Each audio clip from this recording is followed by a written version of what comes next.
Hello, hope everyone had a great Christmas. I sure did. Hope you didn't get any coal in your stocking or Santa's sack. And if that's what you wished for, I mean, all the power to you. But this is just a little video recapping the year, I guess you could say. Just a little reflection for myself, mostly. I got some notes here about, some of the things that happened this year. I'm just going to take from the top and not take too long. So the first thing I'd like to really sort of cover is the amount of growth that I've had this year on the channel. It's not a lot, of course, but it's a fairly decent amount for the amount I've uploaded this year.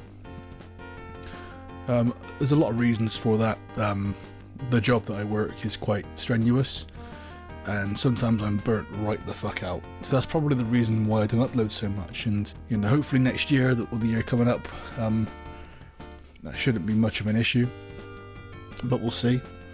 I guess really, it's been an interesting one. Like I said, I made a film, a very short film, but it's a film, and I never expected it to do well. You know what I mean? I never expected people to buy it on DVD. That was amazing in itself, really, and I'll never get over that, I don't think. It's made me want to make another one. Take things a bit more seriously, rather than, the shit film, the funny shit film where somebody blows up. Yeah, the amount of love that I got for that movie was insane, and I'm just amazed that Simple Preservation picked that up, especially with Matt Freck's Cherish as well. We both got featured on a limited DVD. I never thought it would ever happen, but it did, and I'm very, very flattered about that. I guess, what else did I put in here? Oh yes, I wasn't very vocal about the things that I'd watched this year, but the films that I did see, I thought were pretty damn good. So I'll go for a couple of those.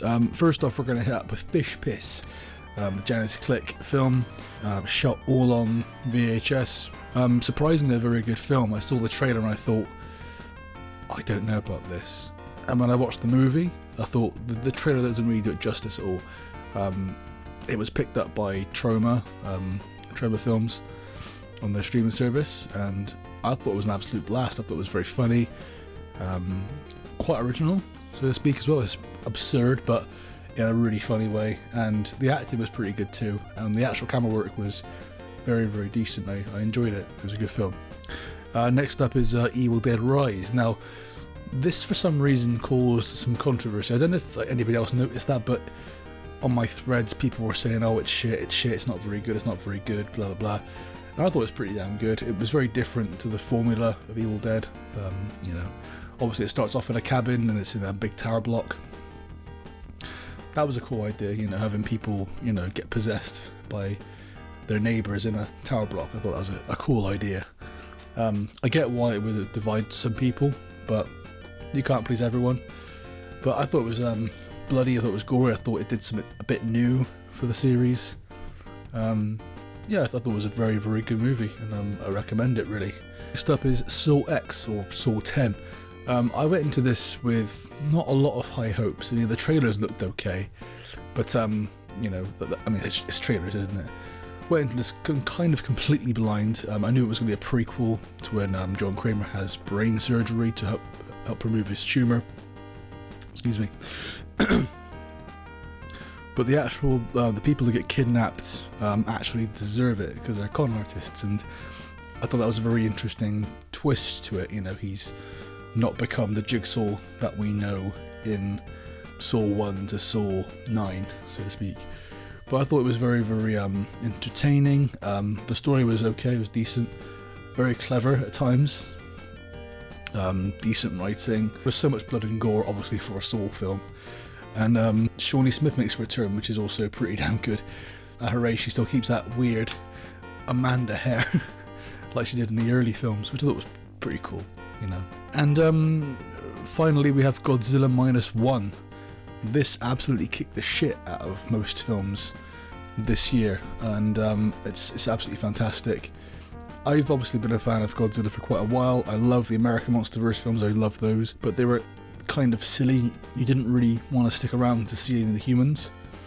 You just wanted to see Godzilla fight whoever, or King Kong, or Ghidorah, Mothra, Rodan. You wanted him to, throw down. And in this one, my God, he's not on the screen for very long, but when he's on the screen, he's terrifying, Godzilla. And the human characters, there's that natural story that's really good, and it's emotional. It's a very emotional film, and I couldn't believe that a Godzilla film could get emotional. They're trying to rebuild Japan, and Godzilla's on the rampage, and I thought that was a really awesome idea for a Godzilla film, and it really bloody works. Go and watch it, it's fantastic. And wow, the writing was good, special effects were amazing for a film that I think cost around $12 million to make. Like, in this climate, like, you think, how? Because a lot of the big films like Marvel and that kind of industry, I suppose, they make their films for like, what, 200 million? It looks shit. And so this movie is kicking all their asses and doing really well at the box office. I guess things that I wish I'd done this year is upload a bit more. Like, obviously, like I said before, my job being a bit strenuous, I didn't have the energy sometimes to upload, but hopefully soon I can have the ability to do that, and maybe make some more films in the long run, hopefully, so that should be good. So I'm just going off my notes here. Oh yeah, I've been thinking of setting up a Patreon as well. Very, very cheap tiers, and it's mostly where I can have all my... Luckily I have all my old videos archived that are censored. The plan was, have all of them there that you can watch uncensored for very, very cheap. I'm not asking people to subscribe to it, but if you would love to, that'd be amazing. Obviously you can see all my old videos that are uncensored and stuff that's way too gnarly for YouTube, especially my mixtape reviews. All except one. My first Borderline mixtape review, I lost the original edit for that, so I can't go back and find it. I really do apologise. Luckily everything else has been archived, so I'll be putting those up on Patreon and setting it up soon. So if anyone wants to pledge a little bit of money for it to watch all of them, you can. But yeah, thank you ever so much for making this year awesome. I hope you guys had an amazing year. Do like, comment, and subscribe as well, of course, and have a fantastic new year, and I'll see you again in 2024. Peace.